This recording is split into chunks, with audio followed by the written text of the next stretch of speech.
Al hablar de animadores y directores de animación japonesa, es común oír hablar de nombres conocidos como Hayao Miyazaki, Isao Takahata, Naotoshi Shida u otros nombres. Lamentablemente son muy poco conocidas las mujeres animadoras que han hecho parte de este gremio y que han realizado grandes aportes y contribuciones al mundo de la animación japonesa. Este gran desconocimiento se debe mayormente al machismo de la sociedad japonesa del siglo pasado, por lo que la posición de las mujeres en el mundo de la animación estaba supeditada a la masculina. Aunque la presencia femenina en la animación japonesa puede rastrearse desde los años 50, sus puestos eran menores, y por realizar el mismo trabajo recibían un sueldo considerablemente más bajo. No se les solían ofrecer tareas creativas o de cierta importancia, y en cuanto se casaban debían abandonar, según contrato además, su empleo, por lo que las posibilidades de medrar y desarrollarse profesionalmente eran casi nulas. Muchas animadoras simplemente no aparecían en los créditos por el hecho de ser mujeres, y otras optaban por cambiarse el nombre a su versión masculina para evitar ser menospreciadas.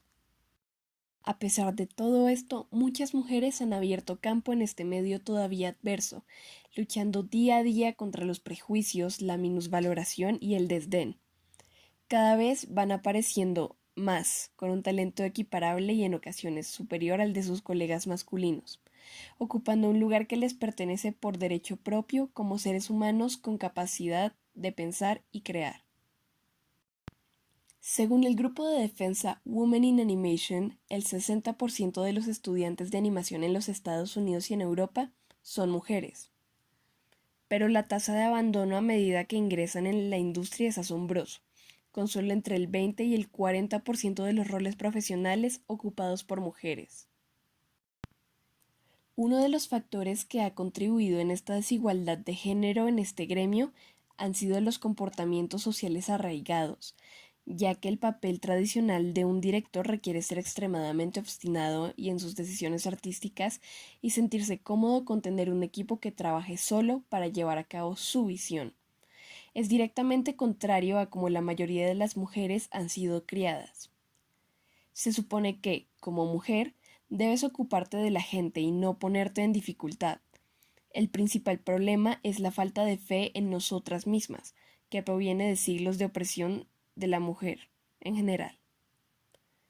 Se remota una época en la que se animaba a los chicos que les gustaran las cosas como la tecnología o el fútbol, y a las chicas el arte o el ballet.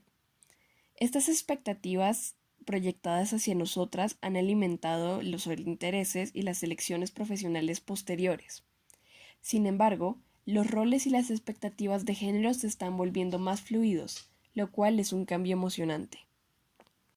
Japón tiene aún hoy una sociedad muy tradicional. El papel del hombre y de la mujer están muy definidos y permanecen casi inamovibles, a diferencia de lo que sucede en otras partes del mundo.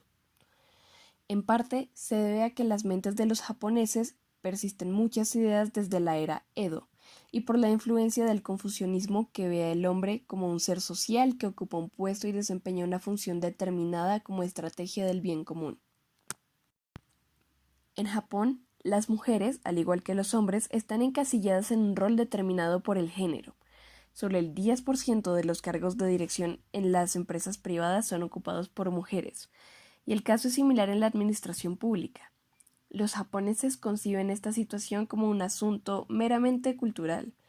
No es porque se considera a la mujer como una persona incompetente o incapaz, sino porque durante siglos han existido labores asignadas únicamente a los hombres.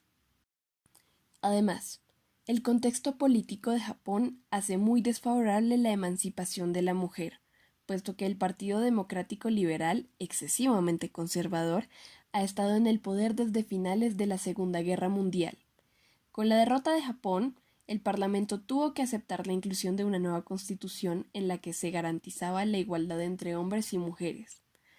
Aún así, hoy en día el estatus social de las mujeres en Japón, comparado con otros países desarrollados, es bastante bajo. La mujer, por otro lado, es muy cosificada. La industria de excelso japonesa es una de las más grandes del mundo. Pone a la mujer en una posición de sumisión, donde debe satisfacer al hombre. Por ejemplo, veamos el caso de los maids café, donde las mujeres actúan como si fueran sirvientas. Esa fantasía, aunque no en un plato íntimo, es algo que se ve mucho en la vida social japonesa. La mujer debe hacer todo: ocuparse de la casa, cocinar, cuidar de los hijos, ser bonita y además satisfacer al hombre. Como mujer me pregunto, ¿por qué? Pero esa es una pregunta que yo me hago y no todas las mujeres japonesas piensan que deban responder.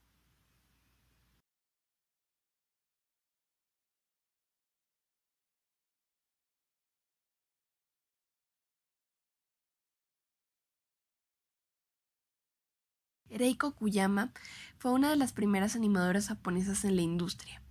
Okuyama pasó gran parte de su vida en la cama debido a una serie de enfermedades y gracias a su encierro desarrolló una gran pasión por el dibujo y el arte. En 1957, Okuyama solicitó un puesto en Toei Doga, creyendo que eran editores de libros para niños. Afortunadamente, tenía muy buenas habilidades de dibujo y logró que la contrataran como intermediaria. Su primer trabajo fue en el histórico largometraje del anime Hayukaden en 1958. Después fue ascendida a segunda animadora clave en Shonen Sarutobi Sasuke de 1959. Fue discriminada por ser mujer por parte de los directores de Toei, pero aún así logró ascender en la empresa. También fue segunda animadora clave para Saiki de 1960, en donde igualaba las diferencias estilísticas en el trabajo de los dos mejores animadores en la época, llamados Yasuji Mori y Akira Daikuhara. Okuyama siguió trabajando para Toei hasta 1976 y en su tiempo en el estudio logró finalmente ascender a la posición de animadora principal. Una mujer nunca había tenido ese puesto antes. Okuyama también ilustró varios libros para niños y enseñó animación en la Tokyo Designer Academy. Participó en el proyecto animado Winter Days en el 2003 y continuó produciendo animación hasta que murió el 6 de mayo de 2007. Kazuko Nakamura, al igual que Reiko Okuyama, fue una pionera de la animación en una época en la que las animadoras no recibían el mismo trato que los animadores y no se les brindaban las mismas oportunidades. Nakamura estudió en la Universidad de Arte y Diseño Yoshibi y comenzó a trabajar en la producción del anime en una forma reformada en Toei Doga como intermediaria. Algunos de sus trabajos en Toei Doga o Toei Animation son The Orphan Brothers, Panda and the Magic Serpent y Magic Boy. El mangaka Osamu Tezuka le ofreció un puesto en su estudio de animación Mushipro como animadora y directora de animación. Durante la producción de Astro Boy fue pionera en el uso de la animación limitada para el anime y desarrolló el dibujo de anime clásicos de ojos grandes. Nakamura fue muy criticada por el uso de la animación limitada. Nakamura se retiró de Mushipro para convertirse en ama de casa en 1963, pero después de mucho rogar volvió en 1965 a Toei Doga para The Amazing 3 y continuó trabajando en series como Princess Knight y Kimba the White Lion. Se retiró de la industria en el año 1989 y al final de su carrera estaba trabajando en Tezuka Productions. Sus créditos en Tezuka Productions incluyen The Thumbelina como asistente de dirección, Jack and the Beanstalk y Phoenix 2772 como directora de animación. Makiko Futaki trabajó en Estudio Ghibli durante más de 30 años. Se unió al estudio en 1981 y trabajó en todos los largometrajes animados de Hayao Miyazaki, comenzando con Nausicaa of the Valley of the Wind en el año 1984. Su último trabajo en la industria fue When the Marine Was There de 2014 de Hiromasa Yonebayashi.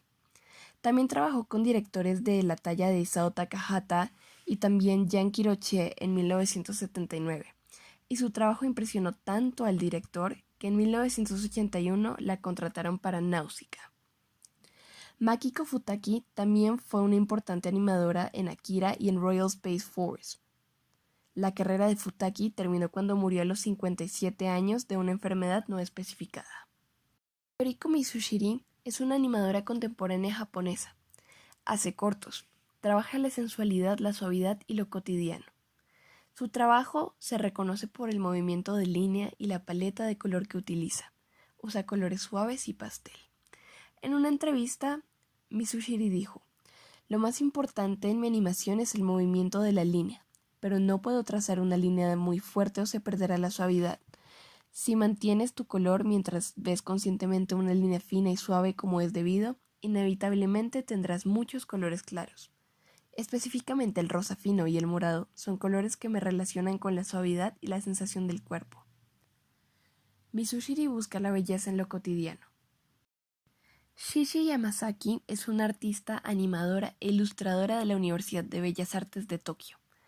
El estilo característico de Yamasaki son las acuarelas brillantes con un estilo bastante femenino, usualmente animado por medio de rotoscopias, es decir, haciendo trozos de la imagen cuadro por cuadro.